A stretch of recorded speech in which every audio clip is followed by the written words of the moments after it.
Ladies and gentlemen, wait, are we recording? Yes, we're recording. This motherfucker. Try again. Okay. Ladies and gentlemen, welcome to the Wrong Call Sportscast. I am Josh Tidwell with my co-host Dave Yegi, and we have the Googler, the statistician, Mr. Bradley Damron, joining us this week. So he's a big help for us every week. Keeps track of our picks for us, gives us a couple little headlines to throw in. So Brad's a big help to the show. Brad, want to thank you for joining us this week. Yep. Thanks for another year of successful statisticianing. Yeah, he can Google for us as we speak, as opposed to, hey, Brad, will you check that out for us for next week? So we got a little help here this week. We're going to start off with the biggest news stories of the week, fellas. And those are what?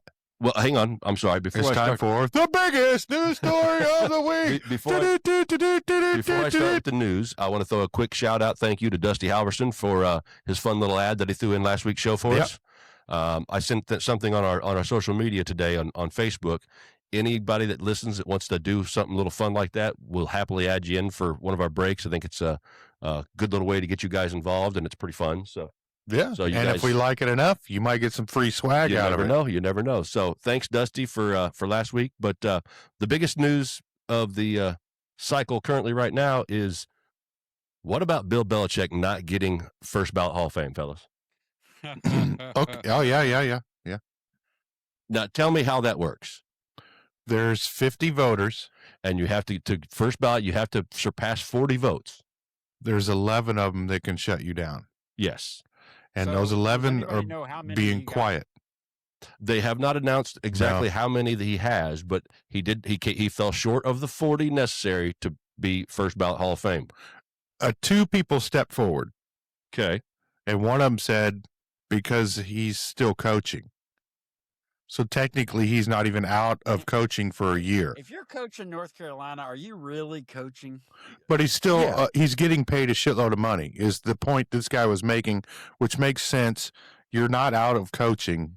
You're just coaching somewhere else. I understand that to an extent. And the other guy straight up said, because of Spygate. Okay, but he's penalizing him. Was so early, that's 2 out of 11 people. That was early minimum. in his career, and he won, 4 more Super Bowls after the Spygate? He won 3 before and 3 after. Okay, so, but here's my thing. He is the third winningest coach in NFL history. Mm-hmm. Yeah. Behind only Don Shula and George Halas. Bill Belichick's all-time win record is 302 and 165. Mm-hmm. Don Shula is 328, 156. George Halas, 318 and 148. He's first all-time in playoff wins at 31 and 13. Yeah, not to mention all the conference championships. Well, he's got 8 Super Bowl rings. No, yes, with the Giants. He's got 2 as a defense coordinator. Yeah. And did you know he is in the Hall of Fame because his defensive game plan for one of those Giants games is in the Hall of Fame. Oh, really? It's one of those. It's got its own little segment, if you will. I believe it's against the Bills. Probably so. Okay, you got to rub it in. You got to bring that shit up. Don't forget Sean Payton was there too. Yeah. So, but 8 Super Bowl wins, 6 as a head coach, 2 as a defensive coordinator, and I know that a lot of them are saying it is because of the Spygate and the Deflategate. But like I said, he still won 3 more. Like you mentioned, Dave, he won 3 more after that. So, I mean, they actually hired a lawyer. Yeah. That made sure that they broke no rules whatsoever in the league. None. Yeah. Not even mixing the Gatorade wrong. That's right. Literally. You get penalized. And that's when that you saw Belichick pull up the offensive alignment arrangement rule shit. Yeah. He was wowing people with. Yeah. Because they had a lawyer on fucking pay that told them that you could do this. Yes. Went through the rule book that much and found all the little loopholes that how you can make a play here or there. So I think it's a shame. I think it takes away from the Hall of Fame a little bit. And some of these writers, is it just a for spite kind of thing? You know what I mean? Because you don't like him. I kind of agree with that. But I also, back in the day when you had writers like regions, like New York writers were phenomenal. They were icons of the area because people would read the paper and a column. Yes. So that has all slowly gone away. but those guys still have their vote, and they're now just crotchety old men. I'm not saying open this up for the public. Well, no, by no means. Because then it'll turn into Pro Bowl. A popularity contest. Yeah, but there should be. Which puts Shedeur Sanders into fucking Pro Bowl. Yeah. I was going to get to that after we were done with Belichick, but I just had to throw that out there. That's called a bridge on the next. Yeah. But, I wonder if one thing it has to do with it is, when Belichick was at New England, there were 49 states in the country that hated New England. Absolutely. And I wonder if that has anything to do with it. I mean, people are holding resentment. I mean, I know we're football fans, so we don't like him, but we appreciate what he did. You got to respect what he did. Especially as Colts fans. But especially as Colts fans, you hate Patriots. Oh, absolutely. But, I mean, it's kind of funny to see, honestly. When I read the headline, I was like, wow, okay. Well, yeah. Here's another question that goes along with it. Obviously, the Deflategate, Spygate had some bearing on this, I'm sure. Deflategate, they're blaming on Brady. Yes, but yeah, that's what I thought. So when Tom Brady left to go to the Bucs, you know what Belichick's record was without Brady those 3 years? 4 years, I guess. The 2020 through 2023 seasons, the 4 years without Brady. He was 29-38. Right. That's when they had Mac Jones. All the years that they were together, everybody had that question: is this Belichick or is this Brady? And honestly, I was on the side of Belichick. I mean, I thought he was just a hell of a coach, and that he was able to coach him. And Brady was just a good quarterback. I wouldn't say he was absolutely stellar. And then once he left and went to the Bucs and won another Super Bowl, it went to 2. Didn't he go to 2? Yeah, he went to 2. He went to 2 and won 1. Yeah, without Belichick, and Belichick had a 29-38 record without him. So I mean, it kind of changed my mind. They lost to the Rams, didn't they? It was actually Brady. I don't. Tampa Bay? Yeah. No, Tampa Bay and the Rams are in the same division, NFC. That's right.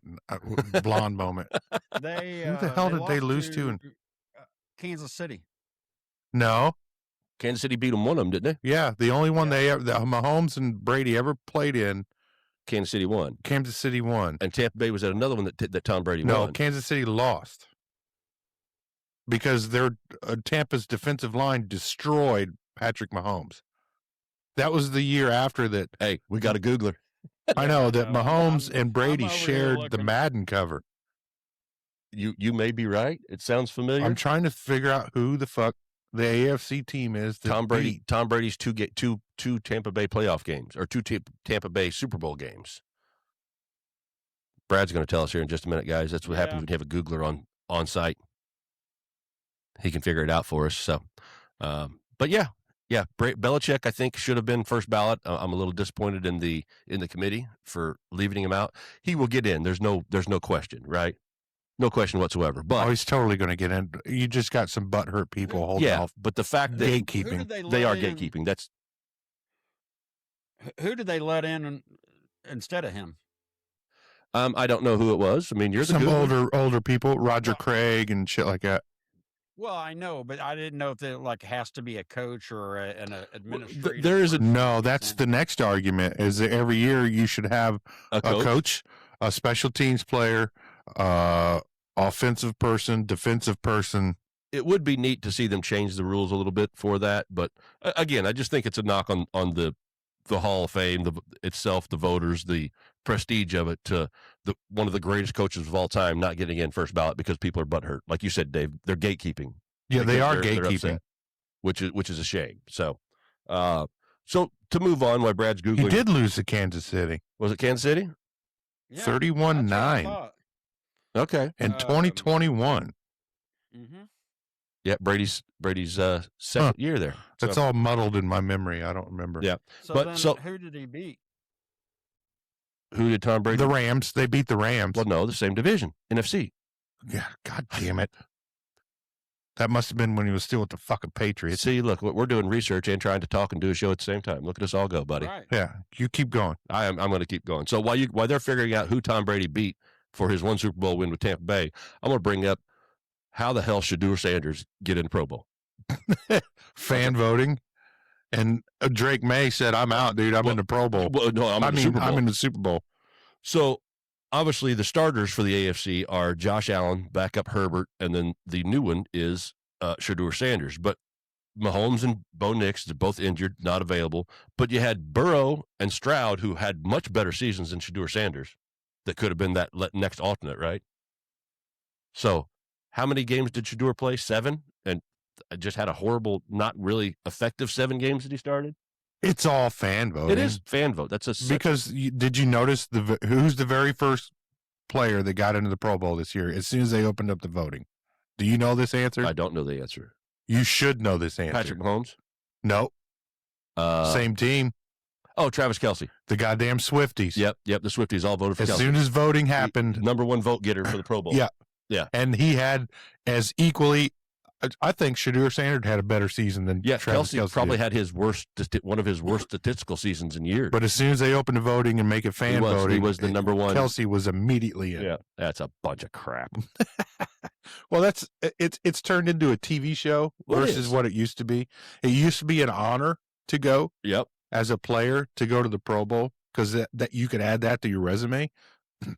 Now it's 2-time popularity contest. 2-time Super Bowl champion, 3-time Pro Bowler. Yeah, that Pro Bowl that used to hold something. Yeah, it doesn't mean shit now. But now it's just it's a fan vote. Once they added it to a fan voting thing, it kind of changed the dynamic. Kind of like with baseball. Yeah. But baseball All-Star game's still fun. You get the home run derby. Here's the question: so Shedeur Sanders on his resume should never say Pro Bowler. It should say Pro Bowl participant. Pro Bowl alternate, or you can. I'm happy with participant, or they can hang a flag, or could hang a flag like the Colts tried to. AFC championship runner-up. We almost won. We almost got there. That gives you a privilege, right? So looking at this, Brady only played in 1 Super Bowl with Tampa Bay. I could have swore it was 2. I thought he won 1. I thought I did too. I swear to God, because they won 1. Yeah, they beat the Chiefs. Yeah, so that was the only one he was in when he was in Tampa Bay. I think he went to 1 or 2 AFC championship games, but I guess, he was only in the 1 Super Bowl with Tampa Bay. Okay, well, he got another ring. NFC championship games because he's with the Bucks. Well, you guys are all over fucking up your divisions today. It's actually quite confusing because I looked it up, and it originally said that Mahomes beat him in 2021, and then I looked up again who the Bucks beat in the Super Bowl, Kansas City, and it popped up Kansas City 2021.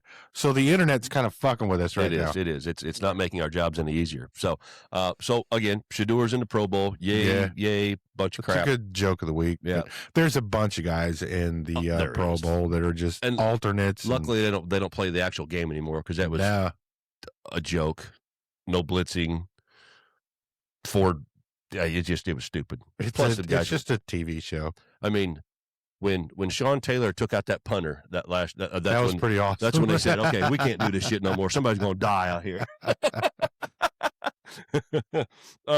Keeping with NFL stories, we've since last week's show, we've had a couple more coaches get jobs. Yeah, one of them today too. A couple vacancies have been filled. Baltimore hired Jesse Minter, the former Chargers defensive coordinator. Oh, okay. Before that, I have no idea. Oh, of course, Brad knows he was in Michigan. That's why he's wearing his stupid clothes. Buffalo hired their offense coordinator, Joe Brady. Yeah, promoted him. Yeah, promoted from within. Okay. Time out on that. Okay. So Buffalo fires Sean McDermott. Mm-hmm. Promotes the GM that failed to build the team. Yep. And they basically promoted the rest of the coaching staff. So the only thing they did was get rid of Sean. Basically, yeah. So it's the same team, same coaching staff, same philosophy. That still needs a receiver and a defense. Just pointing that out. It doesn't make a lot of sense. Buffalo Bills. What are you doing? Nobody circles wagons like the Buffalo Bills. Well, they ain't circling nothing yet. They're circling the drain. Yeah, they are circling the drain.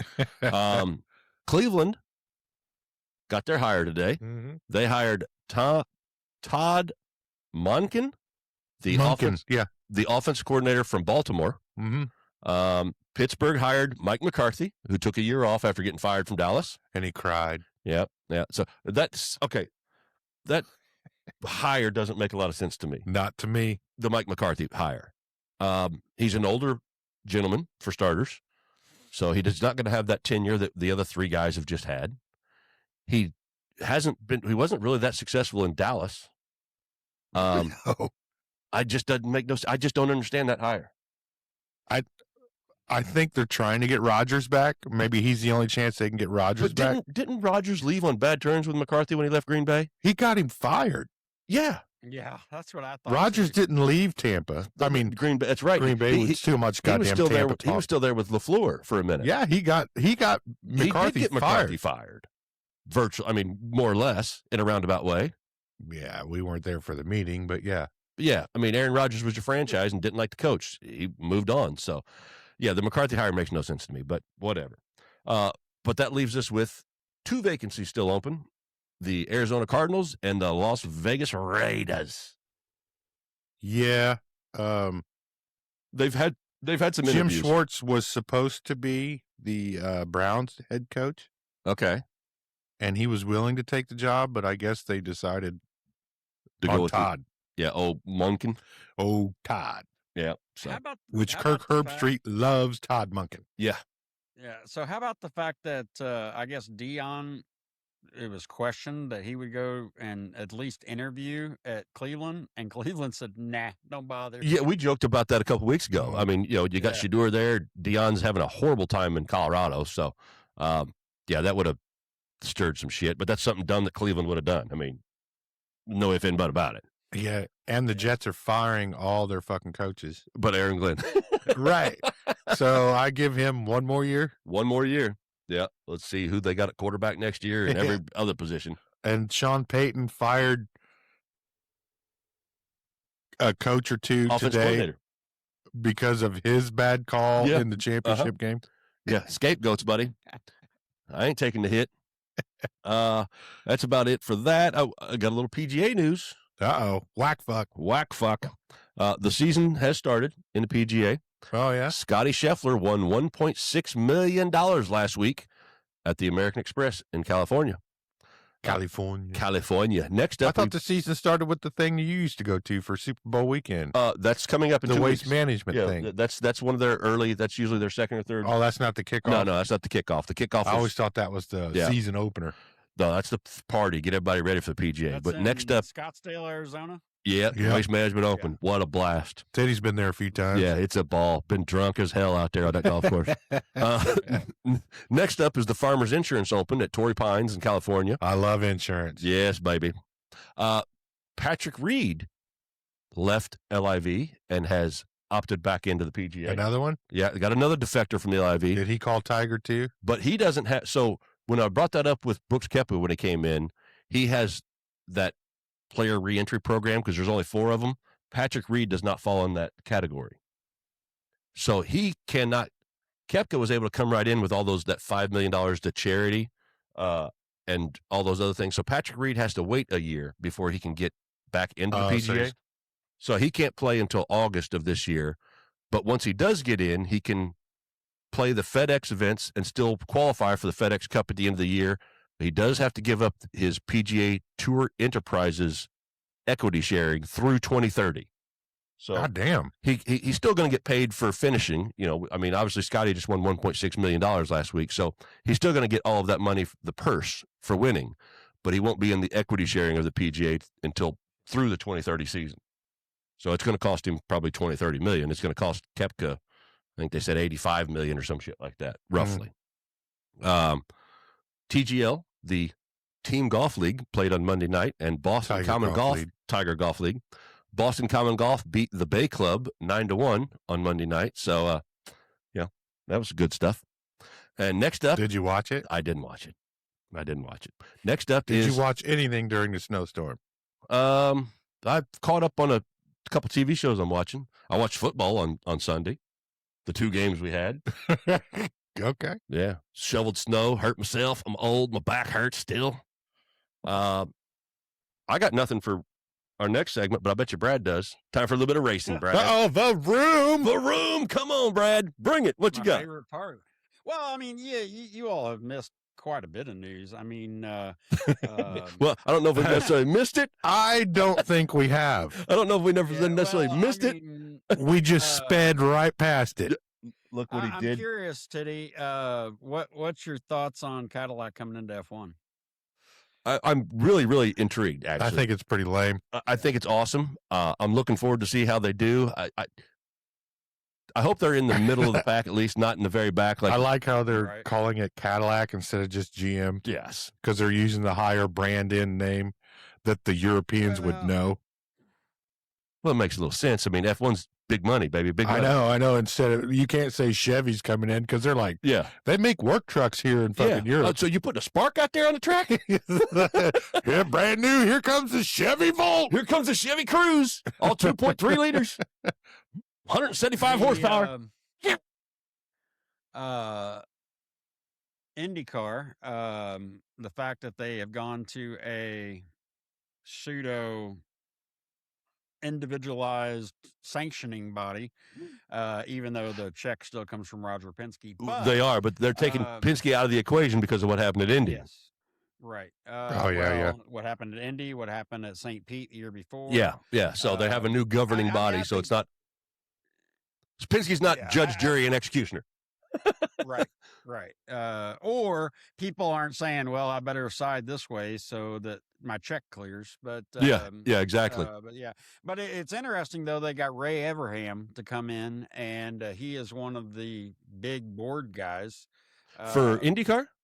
Yeah. That sanctioning body for IndyCar? So what they did was there's 3 people that they brought in. 2 of those people were voted on by all the team owners, and Ray Everham was one of those.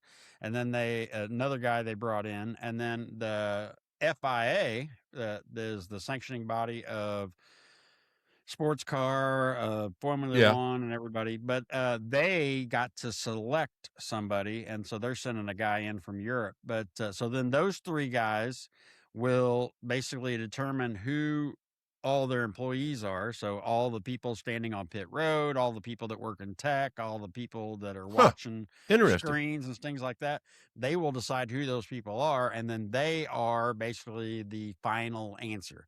So they're like the New York of IndyCar. So, there you go. Yeah. The New York. Yeah. See? We all know how that works. New York hadn't got it right in a few weeks, but they ain't done nothing. Ray Evernham, for those of you that don't know, was Jeff Gordon's crew chief for the Rainbow Warriors for a long, long time when Jeff Gordon won all them races and championships. With DuPont? With DuPont. The DuPont champion. Or was it Glidden? Yeah. Both. Oh. I knew that. Yeah. Evernham was Gordon's crew chief for a long time. So, and then, NASCAR changed up their point structure. I think you talked about it. Yeah, we did cover that a couple weeks ago. Yeah, got rid of the chase. Or no, I'm sorry, went back to the chase. Well, instead of the playoff, kinda. So it should be just a fight to the death. Well, it is. Sure. I think it's better than the playoff, 100%. But the fans were saying they wanted 36 races. Now, I didn't necessarily say that, but they wanted 36 races, points based, and whoever wins that. Yeah. The problem with that is you end up 6 races from the end of the year and somebody's won the championship. Jimmy Johnson ruined it for all of them. Right. So what they did was 07 time got 7 championships. They said he just keeps kicking our ass. Let's change it so he can't keep winning championships. Yeah. Well, they kind of did a happy median as far as what people wanted and what they had. So they still have the 10 races, but everything resets after 26 races. The top 16 drivers then fight it out. Yes, and then they have the chase. 10 races. Yeah. And then they up if you win a race instead of more points. Lock, you're locked. Yeah, you just get more points. 15 more points. So, I mean, I think it'll actually be interesting. I tell you what's funny though. If I was Denny Hamlin, I would have been pissed before they announced this, but after they announced it and they went, of course, all the Googlers of the world went through last season. His people. And Kyle Larson still would have won the championship even by point. So but it is what it is. Racing. Vroom, buddy. In the NBA, Detroit is still leading the East at 34-11. I have piston pants. In the West, Oklahoma City is 38-10. And our Indiana Pacers are sitting at 11-36. But Washington, the Wizards are creeping. They only got 11 wins too, and 34 losses, I think it was. So they're trying to steal our number one, our best chance for the lottery. That's some high quality basketball, right? High quality lottery. Get the fuck out of here. Two-time MVP Giannis Antetokounmpo. Can you know how to say his name? I don't even know what the fuck you're talking about. The Greek Freak. Basketball? Yes. No. The Milwaukee Bucks, the Greek Freak, Giannis Antetokounmpo, however you say it, plans on being traded by the deadline of February 4th. Well, good for him. Yeah. They just got Miles Turner there to be the other guy for him, and he ain't worked out. Good thing we let that fucking shitty NBA Finals block performer a go. Fucking chair, dude. He couldn't hit water if he fell off a boat. Worst big man I've ever seen in the league. How you 7 foot tall, 300 pounds, and can't stand in the paint? Yeah. Sorry. We ain't getting into last year's NBA Finals. He wanted to be those 3-point shooting fucking Chris Bosh. Yes. Fucking centers. Oh, well. But Antetokounmpo is most likely going to be traded by the trade deadline on February 4th. Look out for that, you NBA fans. Now let's move to the real basketball, them college kids. Brad's going to love this segment after last night's game. Yes. Yeah. So in college basketball, Arizona's still number 1, UConn number 2, Michigan's number 3. They had a big win last night against the only other undefeated team in the top 25, Nebraska, who's number 5. Nebraska had a lot. Did you watch the game, Brad? I saw highlights. I didn't sit down Okay. and watch it. I watched the whole second half because the IU game came on right afterwards on Peacock. So Last night? Yeah. So I watched the second half of the IU game, and when I started watching, the second half of the Michigan-Nebraska game, when I started watching, I think Nebraska might have been up 14, 15 points, and every time Michigan would make a run, Nebraska would hit a couple shots, and then down the stretch, Michigan finished the game out with a 6-0 run, enough to win, and Nebraska tried to chuck a 3 at the end, but it was a hell of a game, hell of a finish. Michigan looks good. Hell, the Big Ten looks good. The top half of the Big Ten looks really good in basketball, but the bottom half, not so much. So Michigan, big win over number 5, Nebraska, who probably won't be 5 when the next rankings come out after that loss. But number 4 is Duke. Number 6 is Gonzaga. Number 7, Michigan State. Number 8, Iowa State. Number 9, Illinois. Number 10, Houston. Purdue has fallen out of the top 10 after they were number 12 last week, and they had back-to-back losses, added a 3rd loss in a row last night to the Hoosiers. Mm-hmm. Hell of a game. The champs. Well, it probably going to Assembly while Assembly Hall brings out the football team. Signetti and the Natty Trophy come out before the game, get the whole place jacked and crazy. And Mellencamp announces his greatest hits world tour. I might have to go see that. I'm not. I might have to go to that concert. I might go with you today. I think it sounds pretty cool. Yeah. But I'm glad he's going to play his hits instead of shit nobody wants to hear and then bitch at him for leaving. And I think he can still sing. Yeah. Doesn't have to I think he still got it. It's not going to be like Motley Crue that you drug us to. Big Mac 103. No, I never said Mellencamp don't have it.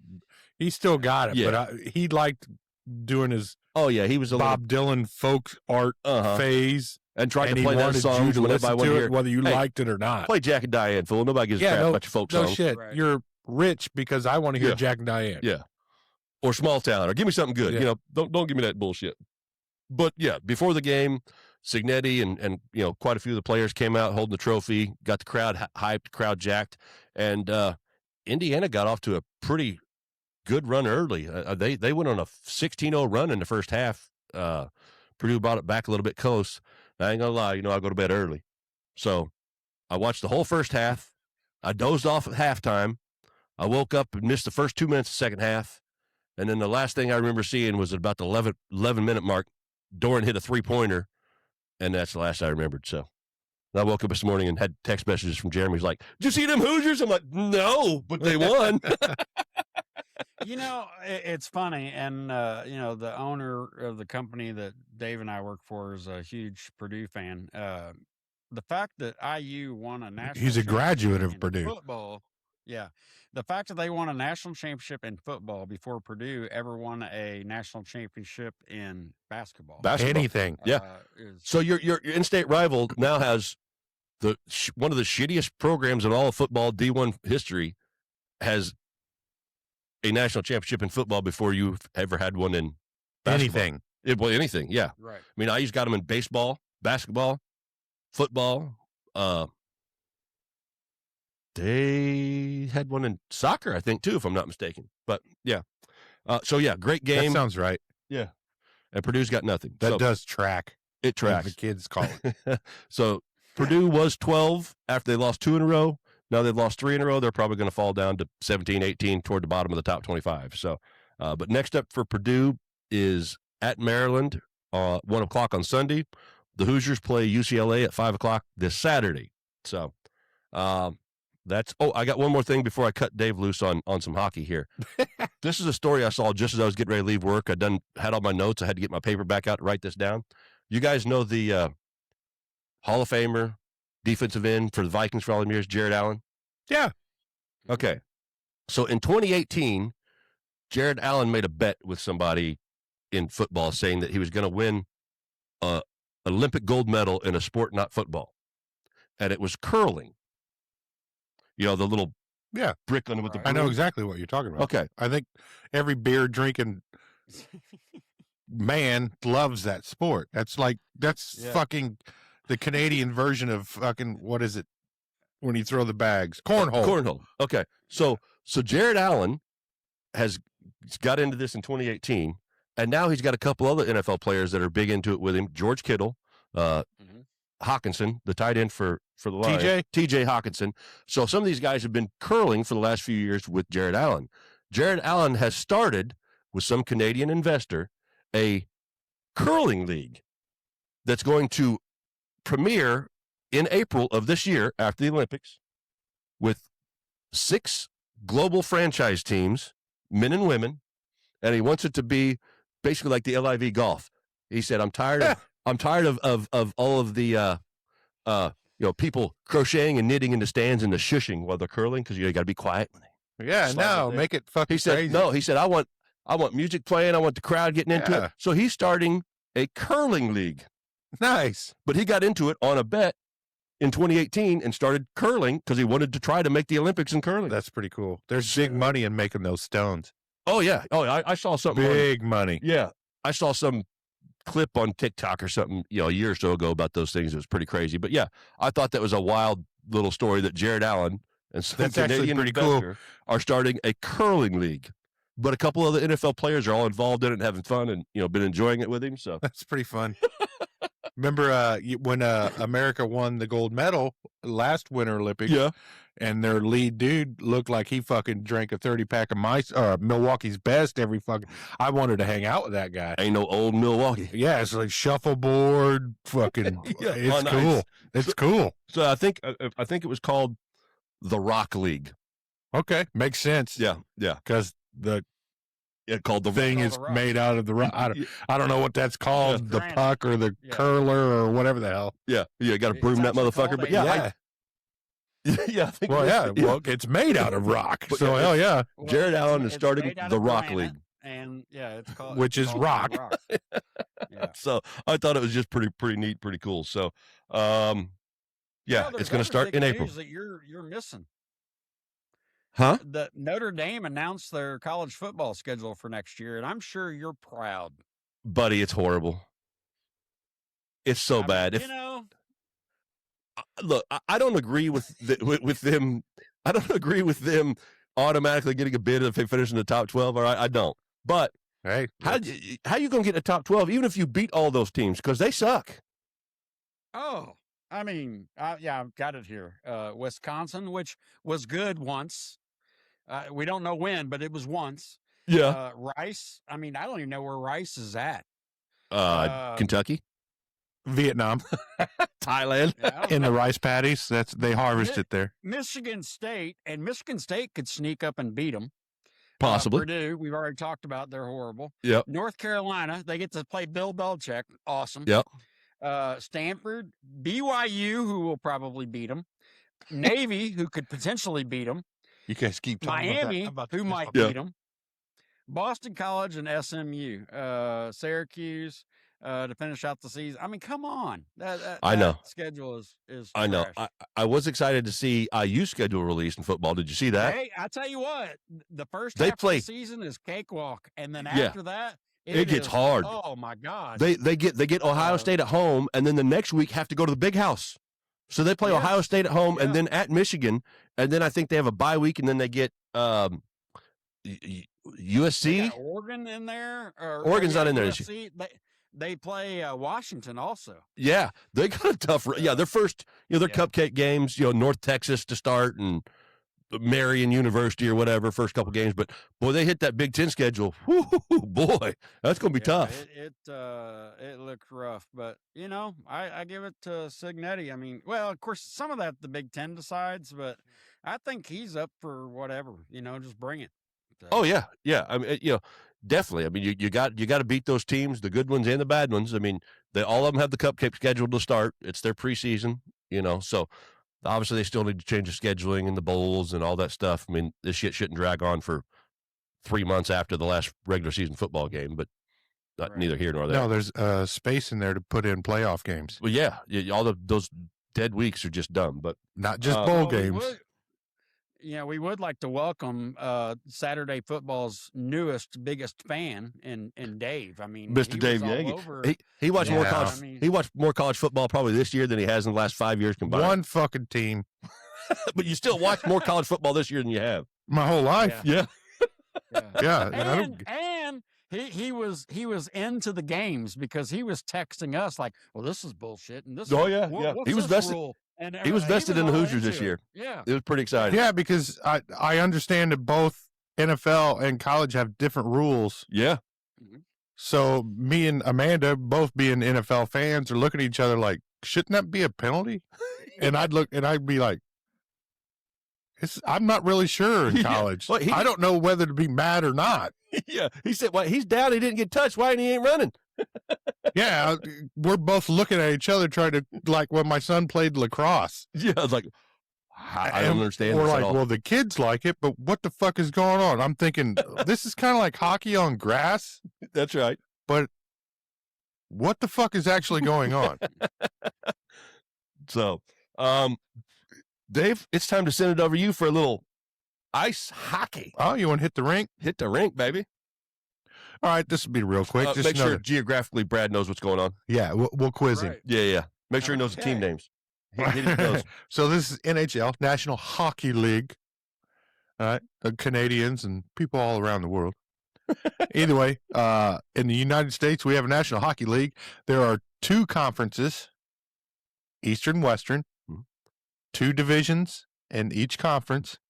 We will start with the Eastern Conference and the Metro Division, which is short for, Metropolitan, there you There go, you go. which means, big cities. there you go. There we go. Buddy, now we're talking. All right. He's on it.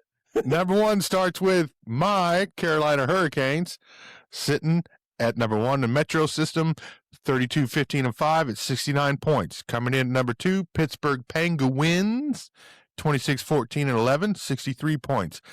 Next up at 3 is New York. Rangers, Other one, Rangers? other other one, Capital? No, that's DC. the Islanders. The Islanders. Oh yeah, Islanders. Yeah, Which 23-19-5, 61 points. Mark Messier and Wayne Gretzky both played for the Islanders back in the day. Remember that. And I think they got a cup. Oh, so Gretzky now we're played moving for on to the Atlantic Yep. Division, which is our favorite beach on the Atlantic Ocean on the East Coast. Sitting at number 1, Tampa Bay, 33-14-4 at 70 points. Detroit Red Wings, 32-17-5 at 69 points. Buffalo Sabres, 30-17-5 at 65 points. Now we're going to move west towards the West Coast. Geography. We'll start at the Central, which is the middle. Everything from Chicago towards the west involves mountains, Rocky Mountain Range, Rocky Rocky Mountain High. So that's the It's Central uncanny. Division. It's uncanny. I don't know. Yeah, it happens. Anytime you say Rocky Mountains, you say, hey, Rocky Mountain High, and then you fly your plane off a cliff. Anyway, Colorado, the hottest team in hockey, still sitting at 35. Breaking news: they lost a regulation game since last week. All right, finally. They were up to 35, 6, and 9. Yeah, about time. 79 points. Still the hottest scoring team in hockey.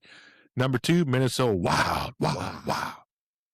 Moving up, 30, 14, and 10 at 70 points. Dallas Stars, 30, 14, 9 at 69 points. Now we're going to go to the Pacific Division in the Western Conference, which is a whole other ocean on the West Coast. The Pacific Ocean, where sharks as big as great whites and surfing happens, and Point Break, great movie. Point Break is great. Anyway, Las Vegas Golden Knights. Yep, that's the full name.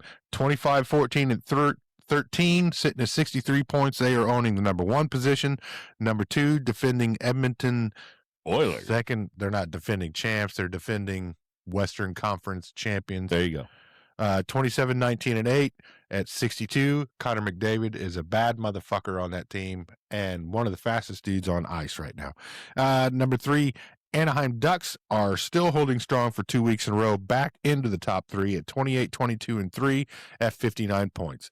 That is your slap shot, your puck around the rink. That is your update on hockey. No goalie fights this week, which is a shame because last week we had now we had one. Yeah, since what? Well, I can't even remember since the last time it was.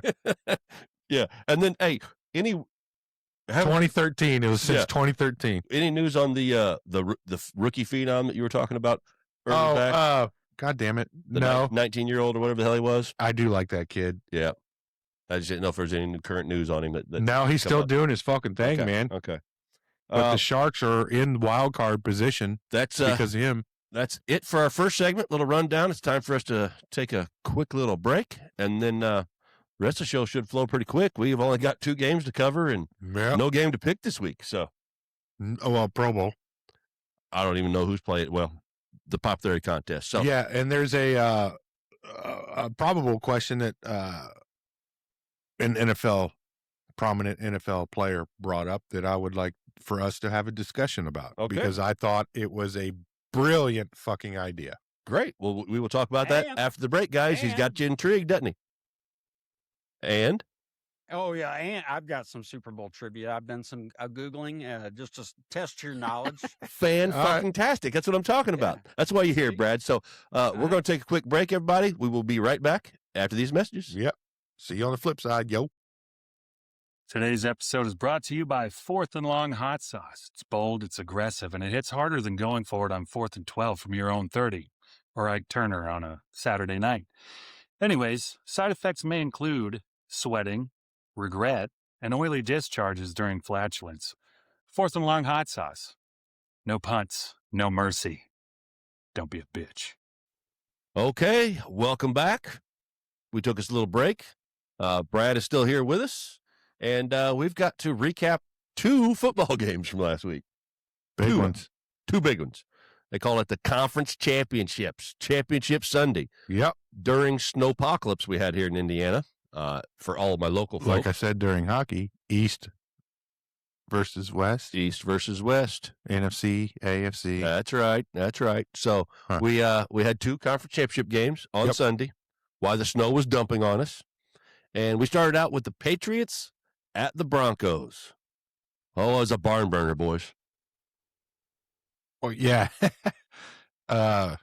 Sean Payton fucked up. Yeah. The analytics got him. The whole world knew that snowstorm was coming in the second half. Yep. He could have gotten his points in the first 2 minutes of the third quarter and would have been up. Because there was 4 missed field goals right after that. For all of the talk of no Bo Nix and Patriots are going to destroy him with Jared Stidham, he actually had a pretty good first half of the game. They had that early touchdown pass, took the lead 7-0, and looked like it was going to be a much tougher game than everybody anticipated. Mm-hmm.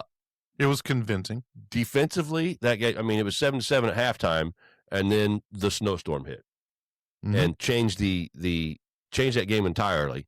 The game itself became boring, but watching football in that kind of weather is always awesome, especially in playoff time. It's fun. You know, I enjoy watching those games. I love the the Buffalo games in the deep snow, and Philly with LaShawn McCoy running for 200 yards and 2 foot of snow. I mean, those are the games that you snow enjoy was watching. up to his fucking knees. Yeah, those games are fun to watch, but there wasn't a whole lot of highlights from this game. Drake May, that run at the end to seal the deal, hell of a play call by New England.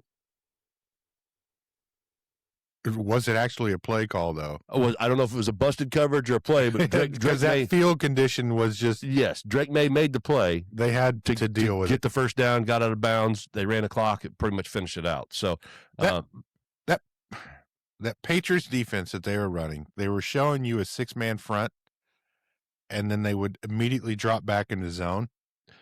That was pretty amazing. I don't know if you watched that. I noticed it, but that's what because they would give you the 6-man front, look like they're bringing pressure, and it drop everybody out. Yep, and confuse a inexperienced quarterback. Yes, exactly. That's exactly what That's IU why did Sean Payton fucked up. You That's got a what IU backup did. quarterback. You should have taken the goddamn points and don't leave points on the fucking field, especially when they're at a premium with a backup quarterback and a weather stringent game that you knew was coming. Yep. Dave does not like going forward on 4th down. I do if it makes sense. He does did not like not going make forward on 4th fucking down. sense right there. Not if you have 3 points available to you. Take the 3 points in a game like that. You should have lined out wide and sent your big boy right up the fucking gut.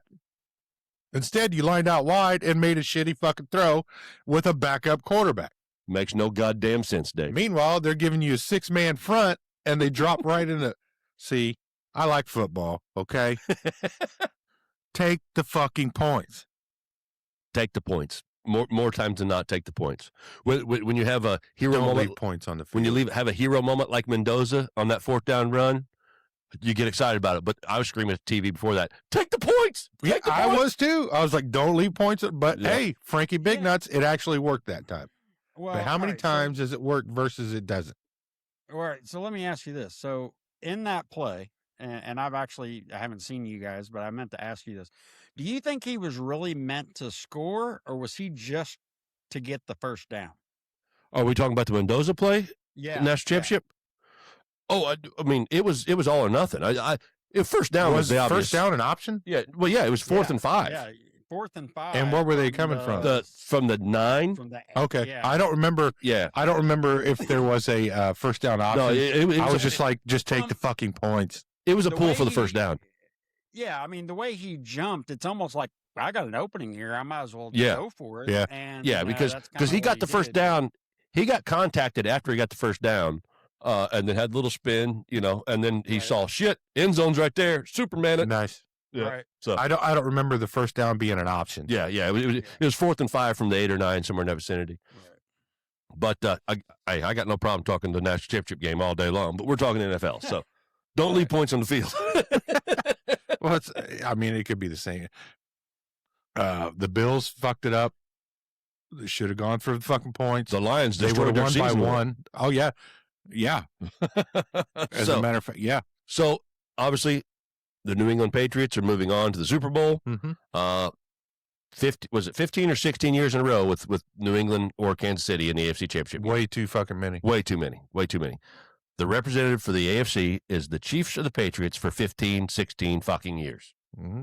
So, moving on, we had a banger of a game of the afternoon. It was a really good game. Rams, Seahawks. You got to feel bad for Stafford. But Sam Darnold played his balls off. Sam Darnold looked like a superstar.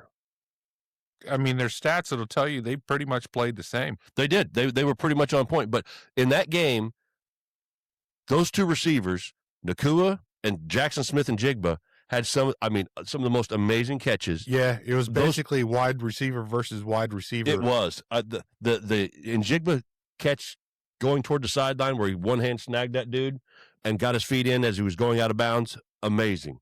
Nakua's touchdown catch, the body control to get up and turn to get in the pylon. Awesome catch. Mm-hmm. Those guys are fucking superstars, man. That was just a great fucking game all It around. was a great game. But then McVay left points on the goddamn field. yeah. You lost by 4. you could have been down by one. It changes the way you run your offense at the end. Yeah, because the other team has to adjust too. Yes. Because you just put point. Getting 3 doesn't mean you're a fucking stud or whatever. But all these coaches and shit think taking 3 is the bitch way out. It's not the bitch way out. The bitch way out is not getting fucking points. Not getting giving points. the other team the fucking ball. Yeah. It changed. When your option is you only got to get 30 yards to get in field goal range to take the lead or tie the game, as opposed to I got to get all the way down the end zone, it changes the game entirely. Yeah, I guarantee if it was an overtime game and you made it to the 20, you would have had no problem fucking kicking that. Oh yeah, yeah. So but you still could have gotten points. it was a tough loss. But the Rams lost. That whole game was lost on that muffed punt. It was that muff punt changed that game entirely and just gave Seattle took the lead there, and I don't think they relinquished it after that. No, they didn't. Not at all. Yeah, and that's when McVay went for the 4th down when he was like 6 yards out from a fucking field goal. Yeah, tough. But that NFC Championship was great. We've said it for numerous weeks, leading up to this point in the season, that it was probably going to be Seattle or the Rams that were representing the NFC in the Super Bowl. Yeah, and I think it's Seattle's Super Bowl. I do too. I think the NFC is very strong. I can't see New England beating them, but we'll break down that game next they week. throw that fucking defense out there like they did last week. Oh yeah, that might be a problem. I mean, New England does not mess around. They're boring. Mike Vrabel, they're boring, but they're efficient. So, I don't want to break down the Being game. good at what you're supposed to do is sometimes X's and boring O's, to people. Yeah. I don't want to break the game down too much right now. We've got another week before the Super Bowl. Keep in mind, Stephon Diggs has now made it to the Super Bowl. He has. Him all and Cardi those B. years of him fucking Cardi B. hating. Him and Cardi B. Yeah. She's going to shake that ass. So It's on the grand stage in San Francisco, baby. Yeah. Could you imagine him showing her booth? Her Booth. You know how they show the celebrities Oh, yeah. booths? Oh, yeah. Like if it was Taylor Swift was in the Super Bowl. or Yeah, whatever. yeah. They Remember showing the the press The famous one was when the Panthers were in the Super Bowl and Jeremy Oh, yeah. Shockey was on. up there drinking, partying. 'cause Yeah, he the broke his first leg or couple some stuff. quarters, you had fucking hookers Oh, and yeah. booze, and they Yeah. were all dancing. And then they had to cut back, and he was just sitting there like Uh-huh. trying to be sober. Yeah, up there broken legged and all. Yeah, I could see Cardi B being on the sideline. I don't think she'll be up in a suite, but who knows? Yeah. First off, if she's on the sideline, she has no fucking business being there. Hey, Yeah. Because Tay-Tay's bigger, and she should be on the sideline before Cardi B at any point. well, Tay-Tay ain't going down there because she ain't going to the championship game. No, she's got a wedding to plan. That's right. That's right. She might be getting pregnant right now. You never know. Travis Kelce's done. He's going on tour with T-Swizzle. God knows Cardi B's been pregnant. Yep. Drop it like it's hot. So that's our 2 games. That's our recap of the week that of was the amazing. NFL. We've got Long-winded. how do we? So we can't really cue the shitty quarterback music, Dave. Just cue it just because it's fucking fun. Okay, the shittiest quarterback Maybe of the week. next year I'll write a fucking one for this week. Greatest quarterback of the championship weekend jingle. Just You guys want to hear it? You got lyrics? Write them down. Send them our way. It might get you a shirt if you give me some good lyrics. He'll take it into account. Or So if Mr. Woody writes another song. yeah, hey Woody, you want to write another song for the greatest quarterback of the championship series? You either get a free T-shirt or I might surprise you with some Dubby. Who knows? You never know. You never know. So, I guess, Brad, you got anything to add to the 2 games? No, because I really, as far as this Super Bowl, I just hope the commercials are good because I could care less about the teams. I could care less about Bad Bunny. I'm go commercials. Go commercials. Well, I know Greg Olson, they showed a snippet of him and his Carolina Panthers doing yoga, Yeah. and he's doing a Dude Wipes Oh commercial. yeah, like Andy said during and the quote is, "Relax your tight end." yeah, they were Nice. prepping. The championship games were prepping. They put commercials out there that had continuations. Yeah. Getting ready for the Super Bowl. So you're going to see a lot of those ads here probably the next 2 weeks, I guess. Yeah. So, well, I guess cue the music. It's our favorite time.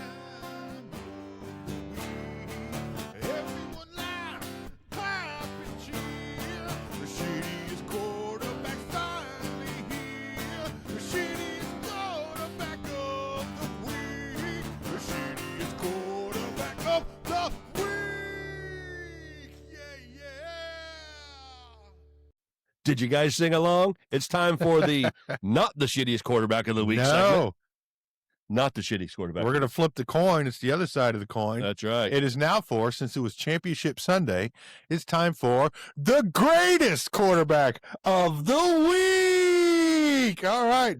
Every week I like to give you 5, but You there only weren't get 2. 5 fucking playing. You only get 4. There's 4 I'm quarterback giving you players. all 4 of them. Getting all 4 of them. Yeah. We're ranking the. You're one short of my fucking year-long No, hey, if you whatever. really want to think about it, whoever's 4th on this list is the shittiest quarterback of the week. Kind of. Yeah, you can pretend. You to can yourself. pretend. Yeah. You can, know. You can say. Yeah. Depending on how you want to listen to it. It's your coloring book, man. Use whatever That's colors right. you want. That's right. Either way, coming at number 4, this guy's a winner. He's going to the Super Bowl. His name is Drake May. He threw for a whopping 86 yards, Big 0 time. touchdowns, 0 interceptions, 58.8 QBR. We're going up, though, aren't we? We will go up. from Okay. here. Okay. I was like, wait, that's pretty bad. Yeah. Start, So we're if you going want, up. that's your shittiest quarterback of the week. Drake May's your shittiest quarterback. Put your shirt on, hug yourself, That's put a right. sweater. That's yeah, right. No whatever. trophy this week. No trophy. No trophy no. for Drake. Yeah, pretend. It's a pretend trophy. Yeah. Right. Number 3, Jarrett Stidham, the man he was going against. Against Stidham. 133 yards. He threw for a touchdown, and he threw for a pick, which ended the game Yes, it did. at 63 even Steven. 63. Jared Stidham. Yeah. You outdueled the Drake May. Yeah. Now we're going to go to number 2. These are where the big dogs came out to play. Mm-hmm. This is the big dog game, the big dog quarterbacks. Here we go. Pay attention to both these stats real close. Real close. Really close. Stathu Stathu Mafford. Hopefully MVP Stathu Should Mafford. be MVP. I hope. There's rumors about retirement talk. Woo! Well, And I hope he can that's not retire an true. MVP. You can't roll out like that. No. You'd like to think he'd come back and win him another one, but Yeah. we shall see. Either way, he threw for 374 yards, Golly. 3 touchdowns, 0 interceptions, 127.6. Woo! We don't say numbers like that much on this list. Ever. So, Stathu Mafford sitting at number 2 of the greatest quarterback of the week, but there's only one left, and I think we all know who it is. Sam the man. Sam the man, the only man out of that draft class To with go to Super Baker Bowl. Mayfield, Yep. Josh Allen, Lamar Jackson, and Josh Rosen. Yeah. The Yeah. only one to go to Super Bowl. Sam Darnold. The first one to go The to first Super one to Bowl. go to Super Bowl. And we all thought the other ones were going to do it several times. Yeah. There's 3 MVP trophies Yeah. amongst 2 guys that were That- drafted after him. Yes. And he's the first USC quarterback to ever make it to a Super Bowl. UFC quarterback? USC, Oh, okay. Yes. University of Southern California. Yes. I thought you said UFC. I was like, when did that dude fight? Well, he's a Brazilian Jiu-Jitsu guy. Okay. He's a ginger, so he just Yep. runs away Yep. mostly screaming. I got you. Anyway, we all know it's Sam Darnold. Threw for 346 yards, 346. 30 yards less. Less. 3 touchdowns, 0 interceptions, ended with a 127.6 was the last one. What is this? 128.4. 127.8. Ooh, golly. You that's had the close. 1, the 2, and the 8 were in there. Yeah. The So either way, Sam Darnold. you are the greatest quarterback of the week. Way to go, Sam Darnold. Has Sam been on our shittiest quarterback of the week? Yes. Yeah. Yeah. So he got the greatest of the week and the shittiest. I don't think did he win the award or was just on the list? No, he just had a shitty okay. week. Okay. That was when he with his Vikings last year. Gotcha. Now, I want to throw in 158.3 is your max quarterback rating. Yes. So that's where it shows where these guys are. And another quick little fact before we roll out on this segment. Westfield, Indianapolis, at Grand Park Sports Complex, campus, whatever you want to call it, where the Colts hold their training camp. No But- longer. No longer. Now they are bringing it back Back in-house. Yep. Because they need to. Yep. They're getting the 2026 NFL Flag Football Championships. At Grand Park? Yes, That's on awesome. July 23rd through 26th. That's way cool. Yeah, there the- are more than 350 boys and girls teams globally. They're going to be here for that. That's badass. Yeah, and the actual championship day is the 26th on that Sunday. Wow, So that's- this is their champion. This is their whole playoffs. Yeah. Everything. 350 fucking teams globally are coming here, they'll be playing numerous games every day, numerous fields, a couple games at a which time. is pretty Right, fucking 7 cool. on 7? Oh, that's a good question. I don't know. I think it is 7 Yeah. on 7. Yeah. I know the NFL is pushing that flag football really, really Oh, well, big. yeah, and that's on the heels that in 2028 for the Summer Olympics in Los Angeles, flag football Is makes joining the its Olympics. fucking debut. Yep. Yeah, I have seen that. Yeah, so that's pretty cool. And the games are going to be covered by Disney Plus, ESPN, HBO Max. So they will all be on. No shit. They're going to cover the shit out of That's it like pretty cool, they man. did the We kids should go up. Little League World Yeah, Series.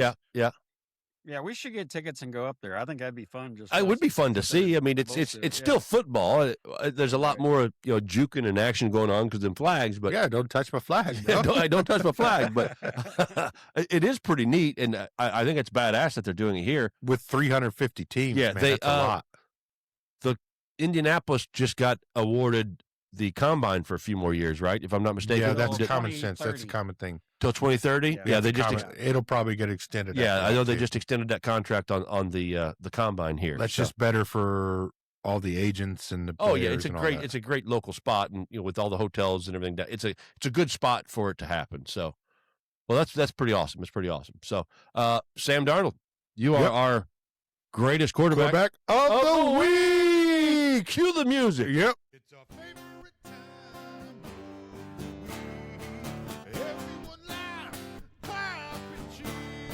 The shittiest quarterback finally here. The shittiest quarterback of the week. The shittiest quarterback of the week.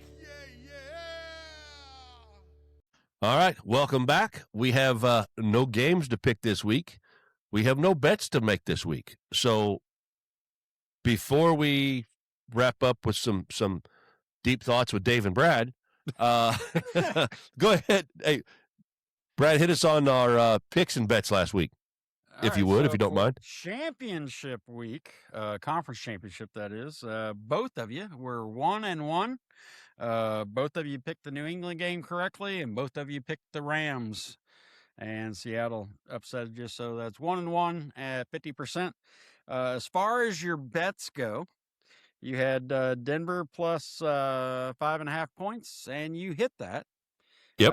But then your lock, you swore be damned that your lock was the Rams plus 2.5, and I Yeah. believe they lost by 4 Yeah. or 3. It may have been 3. I don't remember. No, it was But- 4. It's It was four. 4. Yeah, it was But 4, yeah. if Sean McVay took that field goal, I'd have Right. covered. it'd have only been a 1-point loss. the kids would have got ponies or something. That's Yeah. right. That's right. That's right. Hey, take the points. Yeah, don't leave Don't the leave them to the goddamn field. point. Ah! So, So as leading into always, next week I'll do the math and we'll figure out where you guys are on the full season minus the one big game. And yeah, we'll that'll give me something to do since there's nothing to pick this week. yeah. So we have no game to pick this week because we're not picking the Pro Bowl. That is no game. That is anymore. no game. It's a flag football game and skills challenge. Skill challenge is usually pretty fun. So we have no bets to make this week because we have no game. So we're gonna wrap up the show with some. These guys got some hot points and takes they want to throw at us for a little fun, and yeah, we'll see where it goes. Brad, Dave, what you got? Well, the one thing I want to talk about is Van Roy, the linebacker for the Ravens, Okay. was asked by Pat McAfee on Pat McAfee show what he thought about the refereeing and whatnot. And the guy brought up the fact that these referees need to be subjected to a press conference after a game. So if they are a ref crew that called controversial fucking bullshit calls, the media gets to bust their nuts about it, and they have to actually answer to what the fuck just happened. For answer to what they saw, what made them call the play. I and think this is a great opinion because it would help keep them in check. Because right now, no matter what happens, the refs just skate out of the game. Oh yeah, they disappeared, not to be heard from again. Yeah. Go back to the law firms or wherever they're Like their that full-time Carolina job. game when I said it doesn't matter that my team lost. That shit can't happen. Yeah, But somebody needs to answer for this. You put them on a podium and you bust their nuts about what did you see. it Did makes- New York have anything to do with this? Is there such thing as New York? See, I would go as I like the idea of that. I would go lead more toward a figurehead, if you will, for the NFL officiating crew. Nope. That's the problem. I don't you can't think- have. You have to have the team has to answer for what they did on the field wrong. Now you need the refs to answer on the field for the bullshit that they just called. How about New York do it? Well, they haven't showed up all year long, and they're That's- supposed to be there. That's what I'm saying, Brad. You have the New York, the guys that are in charge of the officiating. They need to be held more accountable because this is their crew. But I want the guys on the field to go through a press conference like the teams that actually lost the game. That seems dangerous because I think it's great NFL because fans are brutal. They're vicious. But you're Well- only going against the media here. But let's say there's a shady call against Buffalo, and you got Buffalo's media in the room. They're just going to ransack those guys, whether they need to or not. Okay, but why do the players get ransacked? No. See, but here's the And the coaches. the controversial calls. because they get paid millions of dollars to take that. Yeah. shit. Well, those The refs make a referees don't. shitload of. Well, they get paid Well, pretty fucking good money. The controversial calls. I'd be pretty happy with $475,000 a year to throw flags at football players. Oh, I thought right in their eye for that money. Yeah, and you only work what fucking 9 months out of the year. But the controversial. So the on the field calls, the bang bang plays. Obviously, there's a lot of it missed. There's a lot of calls that are wrong. I understand The ones that those aren't the ones I'm talking about. The ones that we have a big problem with are those ones that are looked at 1,000 times and replayed 15 times on the telecast on TV. That interception against Buffalo. Absolutely. That's where I think the New York, if you will, should talk to the media and say, this is what we saw. This is why we saw it this way. Explain to us as fans is why they made the call on the field the way they did. Because the referees on the field, those replays, those go to New York first. They put the headphones on. They look in the camera. But I don't think they do. that's the way it's supposed to work. New York's supposed to be directing I think them it's, on I how don't the think call. New York's done anything the And whole fucking time that's that where we you've were been told. on this point for a long time. But that's why I think a head of officiating is the guy that needs to be talked to, not the individual referees, because they're going to miss stuff in the bang bang speed of the play. Yeah, but but the when it's ones that reviewed- you see them thinking about shit. Yeah, but when it's reviewed that many times and they put that headset on, supposedly they're talking to New York. They're walking them through the steps and I what we still think don't this buy and it. why that. So- The referee teams are regarded as teams. Oh yeah, they get graded every week. Yes. That- So why they get can't we extra hold money? them responsible? that's a tough one. Yeah, Because if you're talking about whatever the hell happened on Sunday at 4:00 in the afternoon on this terribly officiated game, and you're still talking about it on Wednesday and Thursday, I'm not talking playoffs. I'm talking mid-season, Yeah, week sure. 5. a win and a loss matter in the middle of the season. Well, I understand, but if you've got a team, ref team, this irregardless and does not know how to fucking make official calls or just calling bullshit out of their ass, and they do it habitually, so they do it week 5, then week 7 they come up again and do it again. Well, These yeah, they're teams, graded. They're graded. We also told New York too. My point is, hold the team's ref team feet to the fire.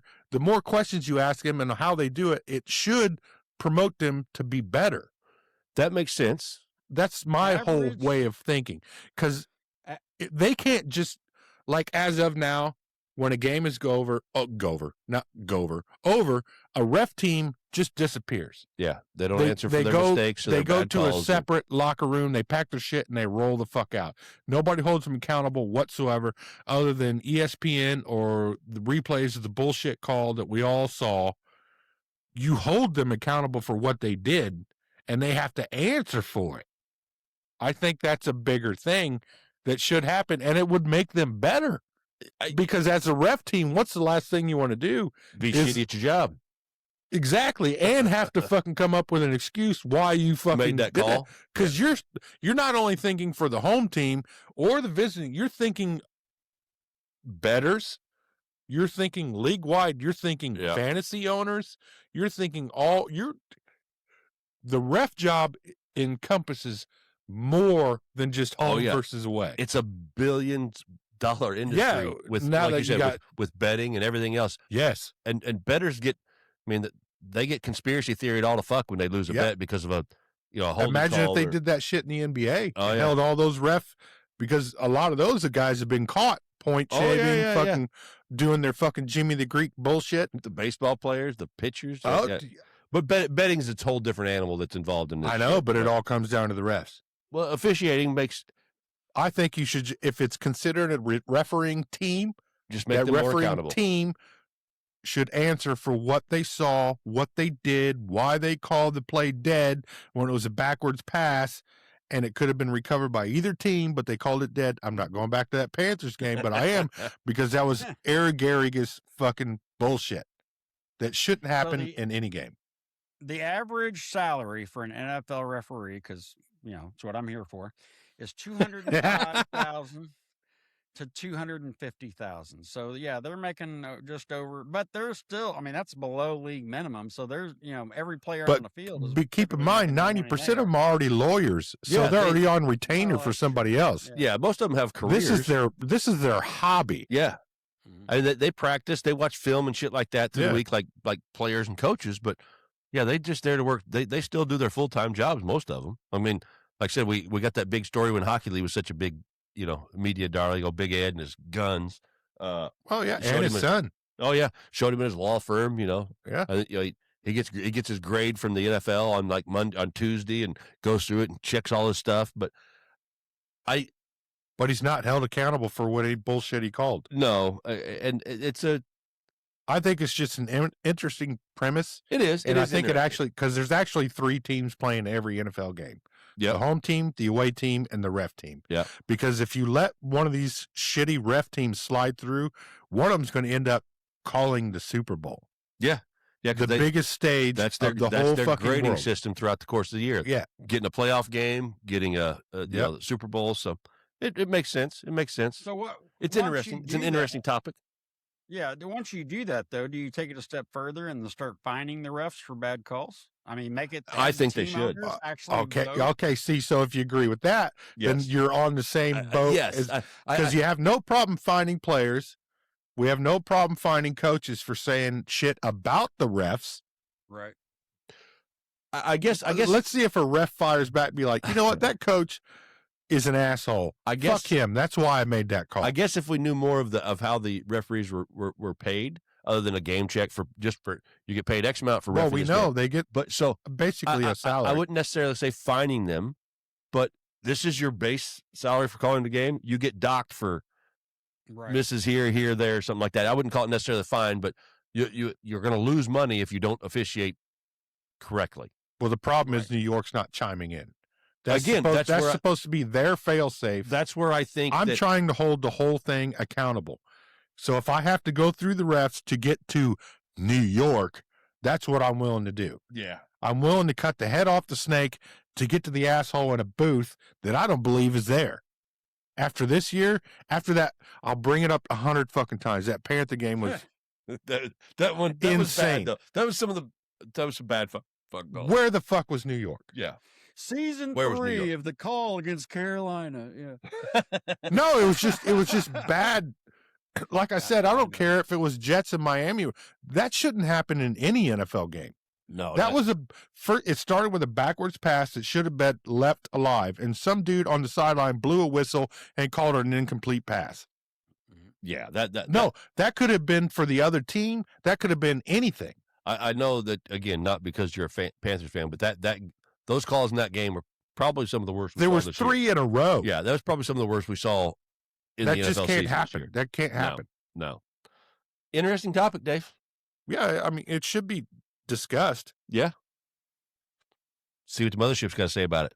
Send it over. Yeah. Hmm? I'd be curious to see what Pat But McAfee Pat has to say McAfee brought about that up. Yeah. With Yeah. he was interviewing Van Roy Yeah. for the Ravens. So that It's all out goes there. into Yeah. that. It's interesting. I just thought that was a totally interesting concept. Yeah. But I'm willing to go that route to get to New York if New York actually exists. Yes. Because as of right now, I don't think it does. Yeah, like I said again, I'll go. Especially with that Buffalo interception. And Because then last year, the game after. Xavier Worthy did the same goddamn thing in the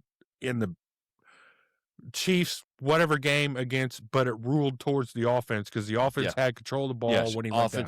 If it's a tie, it's supposed to go to the offense. Exactly. They always said. So, and I think we should hear more from the referees. Again, I don't know if I would go as far as what you're saying to the individual referee crews on the field as much as who's in charge. I guess it could be the head linesman or whatever it is on Sunday, but tell us why you made that decision. And we get it from Alex Pereira or whoever the fuck it is that chimes in during the broadcast. But that's the retired guy. Yeah, the retired who's no longer a referee. But whoever's in charge, when the guys they put their headphones on and go talk to in New York, the head of officiating of all the NFL needs to explain some of these calls to fans and the consumer, if you will. Exactly. So with all the money being exchanged with gambling and all that stuff, right? I think there should be more accountability, and there should be more known and why again they went this way.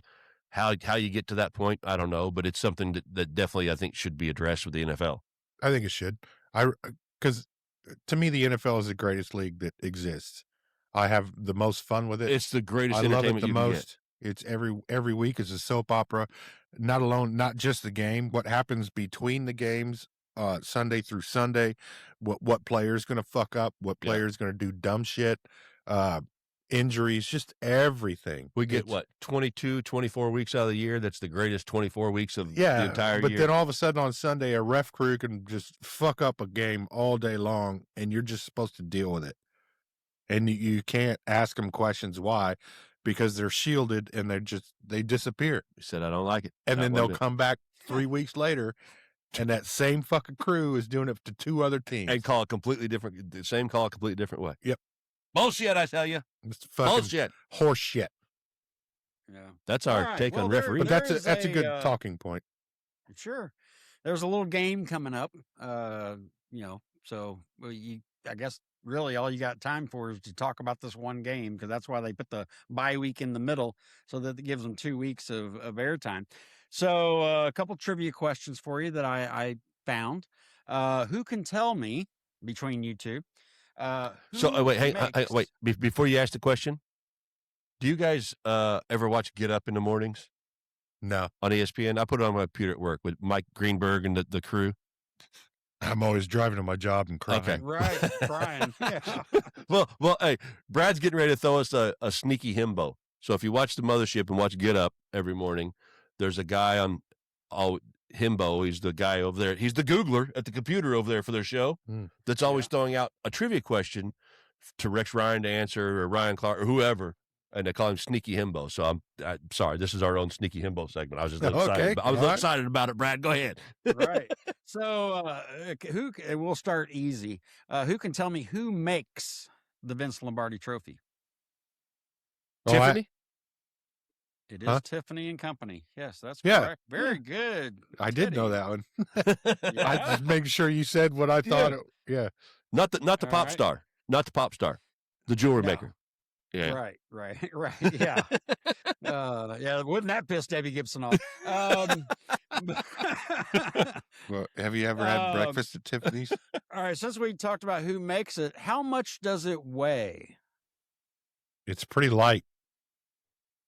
In the realm of 22 pounds. Yeah. I say 12 to 15. Yeah. Still a little high. It's actually only 7 pounds. Okay. The Lombardi only weighs 7 pounds. I knew it was pretty light. It's hollow, so yeah. Yeah, it is hollow. Cheap. I think it has a threaded. If you watch them when they hold it up, there's a threaded rod that goes through the bottom. Yeah. That actually bolts the football onto the podium part. There you go. So pay attention on Championship Sunday when you'll see a threaded rod. It's probably just stainless steel. Yeah, I'm gonna watch now. So, who are the only two players to ever win Super Bowls with two different teams? Tom Brady. Yeah, definitely.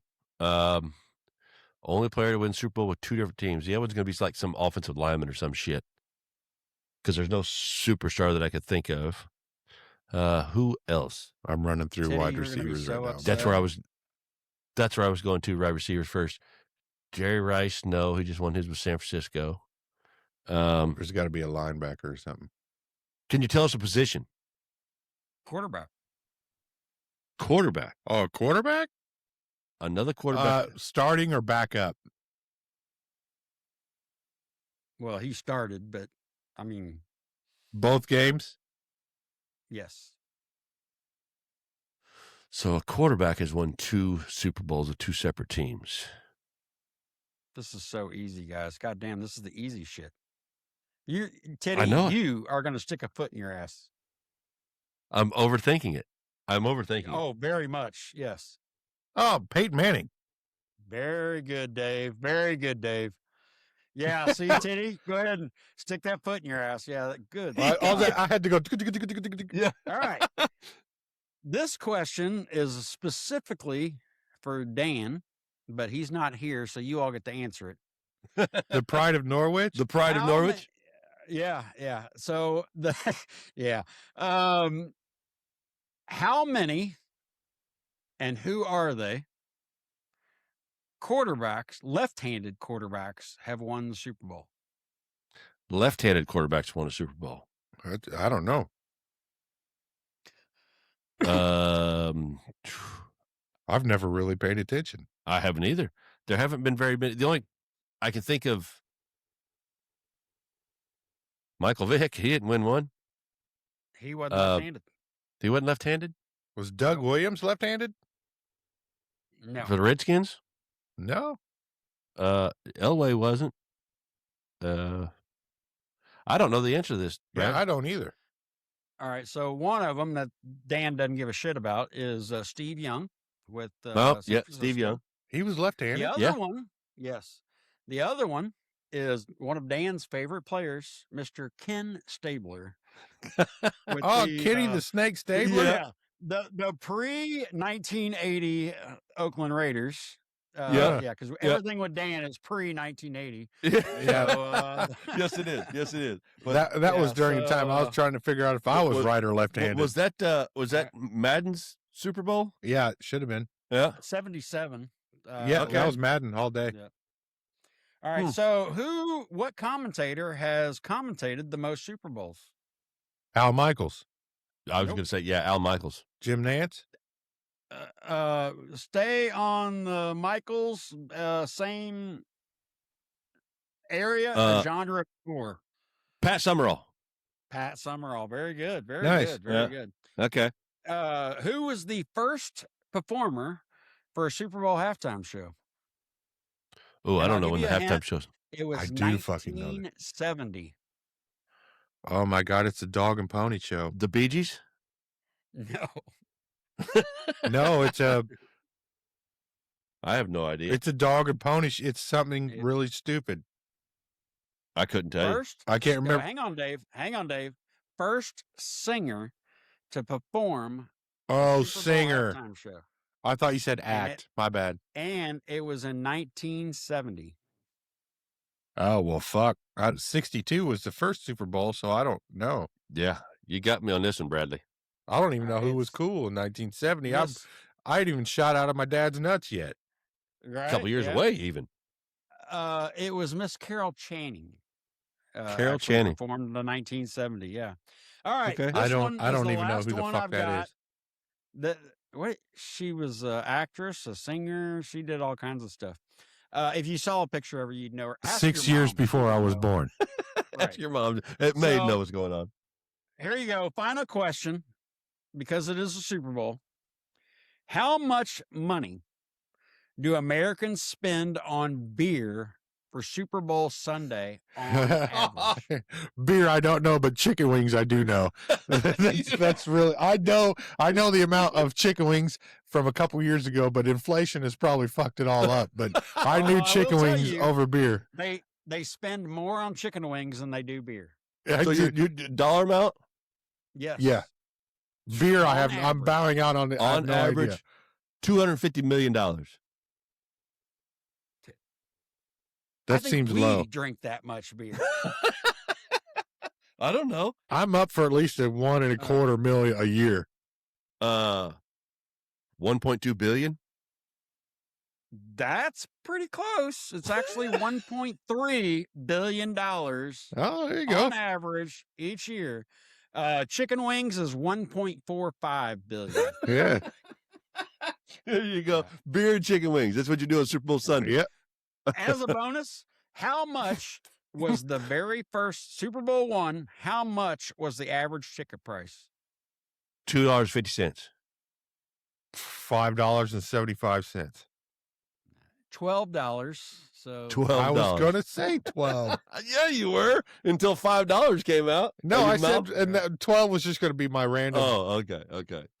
just a random, Yeah, random. but I didn't know by any means. I was just going to throw it out there.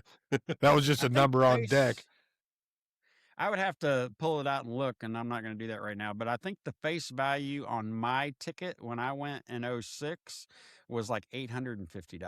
So That's crazy. that was face value. We paid a shitload more than that, but Yeah. it was $850 was the face value, and I was about 23 rows up from the field and on the 35-yard line. Jerry Rice was sitting right at the end of my row. Yeah. So yeah, it was. He was in a good spot for the greatest halftime show of all time. Purple Yeah, Rain. it was. Purple Rain Rain. in the rain in Miami In the was the rain. greatest halftime show of all time. And to answer Dave's question from last week, they did turn on purple lights, and Oh. Yeah, they did. I've seen it. Yeah. Yeah. Okay.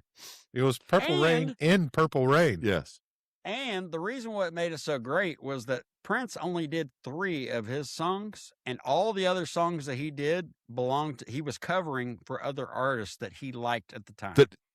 Okay. Very cool. I don't remember Yeah. the So, whole like he did show. a Foo Yeah, I don't remember the whole Fighters show. song. I just remember the Yeah. Purple Rain in the Rain, man. I mean, that's iconic. The Colts, that was the Colts win, Yeah. so everybody was drinking and Yeah. partying. Devin Hester running the Well, opening yeah. kickoff back for Yeah. a touchdown. When Tunnel Dungeon said, "I don't think we should kick to him," and they said, "Coach, we got this." He said, "You dumb motherfuckers! I told you didn't have it."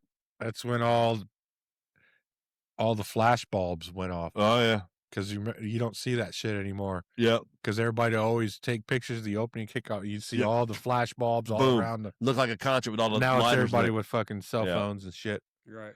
Quick question: what children's toy named the Super Bowl? By Whammo. It's real easy. What I have no children- idea. All right, wait a Couldn't minute. tell you. The frisbee. Nope. Go again. I don't know. That would be Mr. my Hunt. guess. Lamar Oh. Hunt, The original owner of the Chiefs. Chiefs Uh-huh. and the Packers. Yeah. Lombardi, but not Lombardi, the owner of the Packers. Okay. One of their kids was playing with a ball called the Super Ball. At the time, they were coming up with the idea of this game.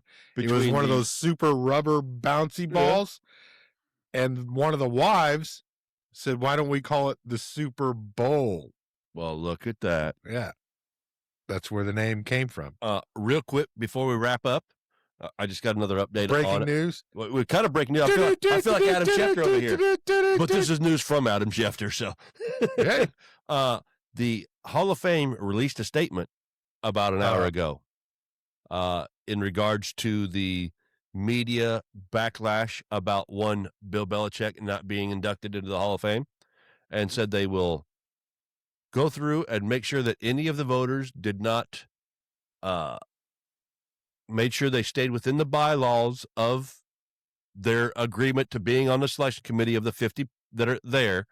They make sure they're stayed within the Bylaws of bylaws, the making bylaws. their votes. And had they not, they will be subject to relinquished from the Hall of Fame committee. So there's a lot of backlash for this whole, what we opened the show with, Bill Belichick not being inducted first ballot. So during one of the breaks, or the break, I guess, I was looking at TikTok, and JJ Watt was, of course, on McAfee today, and he went as far as to say, if you did not vote for Belichick to get in first time, you got to take you them? shouldn't even have a vote ever. Oh, yeah. Yeah. We're going to go, but we were wrap up. Can't wrap it up without Dave, but Dave's got a tinkle. So yeah, there was the big statement put out. Like I said, Schefter released it on Twitter about 45 minutes. Well, hour ago now, but yeah, it was about 45 minutes ago before we came back from the break that he released a statement. So I saw something from Ian Rappaport too that somebody else got fired. so we lose probably a coordinator or some of that. Cowboy, yeah, it was a defensive coordinator for Dallas, I think. I don't remember what he said, but yeah. I was flipping Well, through. while Dave's taking his tinkle and you're rocking all your Michigan gear, we'll just ask you real quick. Because Blaze, when we had Blaze on a while back, which we had that shitty recording after Michigan got beat, he said, well, we're a basketball school now. We're ranked. So are you in that same wheelhouse as Michigan's a basketball school now? Yeah. Well, I mean, You don't have to worry about the women allegations. Yeah. yeah. What's that big old monster goofy center kid's name for Michigan? Taco? Shit. I was Mara? Hunter, but yeah. All I just know he's a big old lanky fucking goofy dude. So Yeah. They're really, if you look at them as a squad, they should not be this good. oh, they got But- that guard. They got a couple guys in the backcourt out there that are killing it. So But yeah, I mean, they have just gelled together, and are doing it. But I mean, yeah, I wouldn't. I haven't. Blaze is all on board, and Yeah. just, everything that I see online, everybody's on like, wow, they're really this good. I've watched enough college basketball in my time that it really doesn't matter what you do until March starts. So absolutely, it's I mean, a prerequisite for the tournament, but obviously, you got to win a couple of those quad one games, to get there right. and then Well, and IU beating Purdue, yeah, that's a big win for IU. But you know what? Come beginning of March, Purdue's going to be Purdue. I mean, they're going to be there. So we'll see. But yeah, it's not a lot of games, but it's kind of a long season for a college basketball. Whereas I think NBA is too long. NBA is entirely too long. Nobody likes it, but yeah. I mean, some people like it. I just don't care for it. Basketball is I kind of have stretched out. no desire for it. Yeah. I mean, there's some teams that go 5 and 6 days in between games, and I think that's a little bit much. But Well, they have to go to class, man. Well, yeah, they do. Well, some of them have class, or they've been in college. They graduated college 2 years ago, like Carson Beck. But neither here nor there. So I'm only on my 8th year. Yeah. I don't have class. I graduated 2 Are years you a ago. What are you doctor? talking No. No. I'm an influencer. I've got an OnlyFans page with my porn star girlfriend. Regardless, moving on. What the TLC network is like, oh, I'm a balloon maker and she's a stay-at-home mom and our budget's $2.3 million. Exactly. Yeah. On home makeover. Yeah. Right. I don't know how that shit works. But I don't either.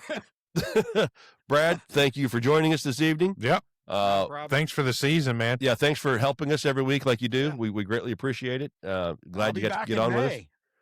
Yes, you will We be gotta back in May. excited.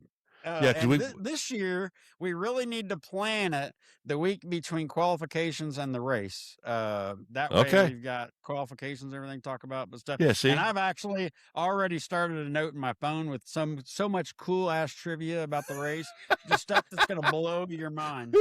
Well, I don't know if they maybe ours, but some of the listeners probably get a big kick out of it. Actually, you might be surprised. I've got some All pretty right. good shit for this year. All right. So. Well, Brad, again, like I said, thank you so much for joining us. We greatly appreciate all the help you give us throughout the course of the year.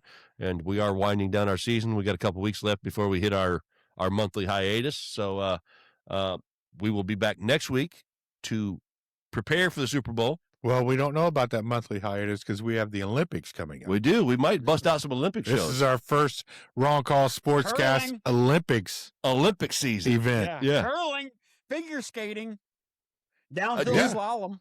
Hey, I love the snowboarding stuff and the half pipe and that stuff. Victoria actually got into it. Let's see, she's 19 every 4 years, so like 3 Winter Olympics ago. Victoria, that Chloe Kim, she's like, Dad, she was a little Asian girl that half piped. She was like 14, 15, getting gold medals. Victoria's like, this is awesome. We got to watch it every night. I'm like, honey, it's only for a few weeks and it's over.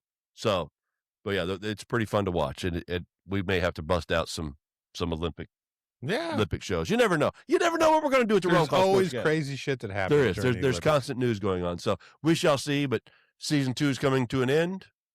We don't know where we'll go from there. We'll be back for season 3. I guarantee you that much. But again, Brad, thanks. Dave, where are they going to find us at? What do they need to get? The wrongcallsportscast.com. Hit up our swag shop. Get your T-shirts, get your koozies, get your mouse pads. And most of all, go to w.gg off that same link at the wrongcallsportcast.com. You can get all your hydration, your energy needs, especially you've been shoveling snow all weekend, like what you're here in the Great North. You're going to need your energy. So enter the wrong call when you go to checkout. It'll save you 10%. 10. The wrong call. Those 3 words when you go to w.gg, or it's just Only double 2 G's. G's, right? 2 G's. Not Yeah. Off of our link from our webpage, thewrongcallsportscast.com. Big old banner right there. Yep. You'll find all the links for all that. Go to Spotify. It's free. Start an account. Subscribe. Like Follow and subscribe. Follow the Wrong Call. the wrong call. But then you can go back and listen to it on any platform that you like. YouTube, Apple Music, Amazon. you can iHeartRadio. You can go back to listening to it however you like, but we need you, since our home platform is Spotify. Go there, start an account. It's free. We'll never ask you to pay money unless you want to buy swag. Start an account, like, subscribe, follow. We'll go from there. So that's basically all I got. That's the shilling. That's the plug. That's the shilling That's that we the have plug. to do. That's right. And Throw we'll it out only there, give make it sure to you you guys once know. because I don't want to bore you with it multiple times throughout the show. But make sure you rewind this part and listen to it 3 or 4 times. Yeah, back up. Make sure you know where you got to go. That way you need to go to thewrongcallsportscast.com.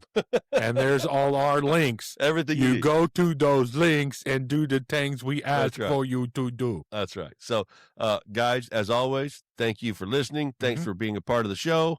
Brad, again, awesome. Thank you so much. Yep. Give it up for our Googler, our statistician, Statistician. the guy that's given us a lot of numbers throughout the year. He's quietly behind the scenes, so happy to have him on the show. All right, Dave, Well, send us out. I'm not always quiet. Well, Not quiet to us. yeah, we got a group text message. It goes well. So, Dave, what do you got to tell them? Well, I want to say thank you for making the right call and listen to the wrong call. That's what I'm talking about. Dave, you kicked ass, brother. You kicked ass too. Brad, you Rod, kicked ass, I man. hope you enjoyed that shirt, man.